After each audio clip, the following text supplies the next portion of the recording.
দর্শক, এই মুহূর্তে আমরা রয়েছি আবহাওয়া অধিদপ্তরে এবং আমরা জানি পূর্বাভাসের আজকে নতুন করে যে আপডেটটা দেওয়া হয়েছে সেটা কিন্তু 2 তারিখের পর থেকে দেশের সিলেট অঞ্চল থেকে চট্টগ্রাম অঞ্চলে কিছু বৃষ্টি শুরু হবে এবং সেটির প্রভাব কিন্তু আস্তে আস্তে ঢাকা সহ সারা দেশে 3 তারিখ, 4 তারিখ বা 5 তারিখে গিয়ে পড়বে।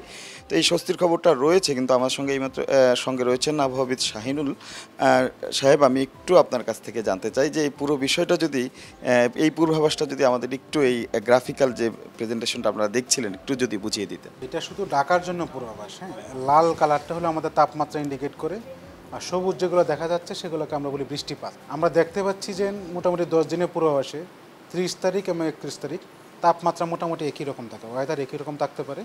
তবে 30 তারিখের পরে বিশেষ করে 2 তারিখের কাছাকাছি গিয়ে আমাদের তাপমাত্রা সামান্য কমে আসে। সেটা হলো আমরা যেটা বললাম সিলেট এবং চট্টগ্রামের বৃষ্টির প্রভাবে কিছুটা কমে আসতে পারে। দেশের 1 নম্বর গ্লুকোজ ব্র্যান্ড গ্লুকোম্যাক্স ডি একই এনার্জিতে এলো নতুন প্যাকে।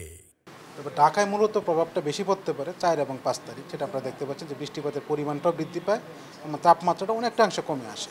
সুতরাং ঢাকা কিংবা খুলনা, আমাদের রাজশাহীর প্রভাবটা মোটামুটি 4 তারিখে কাছাকাছি গিয়ে পড়তে পারে। তখন হয়তো সারা দেশের তাপমাত্রা একযোগে কমে আসতে পারে। এর আগে আমাদের প্রভাবটা পড়তে পারে বিশেষ করে আমাদের সিলেট এবং চট্টগ্রাম, এবং এর সাথে হতে পারে ঢাকা এবং বরিশাল ডিভিশন।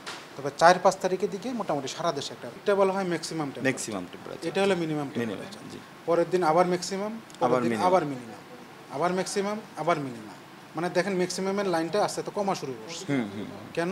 হয় বৃষ্টিপাত, নাহলে পার্শ্ববর্তী প্রভাব। এই বৃষ্টিপাতের পরিমাণ খুবই সামান্য। এটার তাপমাত্রা তেমন একটা কমার কথা না, কমবে ওই সিলেট এবং চট্টগ্রামের প্রভাবের কারণে। আবার দেখেন ঢাকা গিয়ে যখন বৃষ্টিটা দেখা 4-5 তারিখের দিকে, তখন তাপমাত্রা অনেকাংশ কমে আসে, ম্যাক্সিমামটা আমাদের কমার দিকে অনেকটা থাকে।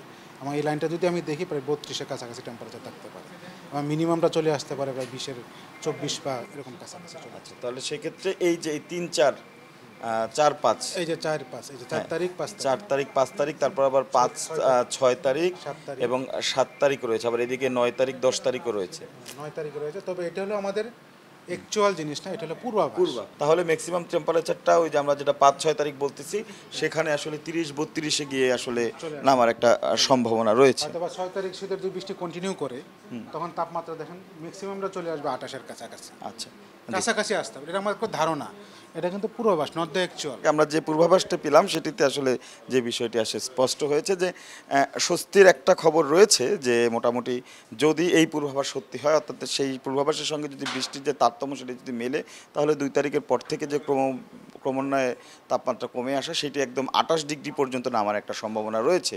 যদিও আরেকটি দুঃসংবাদ আসছে সঙ্গে, যে পশ্চিমের মেঘের পরিমাণ কম থাকার কারণে ওই যে 10 তারিখের পরে যে তাপমাত্রা আবার যে একটা বাড়ার সংখ্যা সেটি কিন্তু আবার থেকে যাচ্ছে। তারপরও আপাতত যে আগামী মাসের শুরুর যে প্রথম সপ্তাহটা, সেখানে যে একটা স্বস্তির খবর বা স্বস্তির সুবাতাস সেটি কিন্তু আবহাওয়া অধিদপ্তরের পূর্বাভাসে রয়েছে।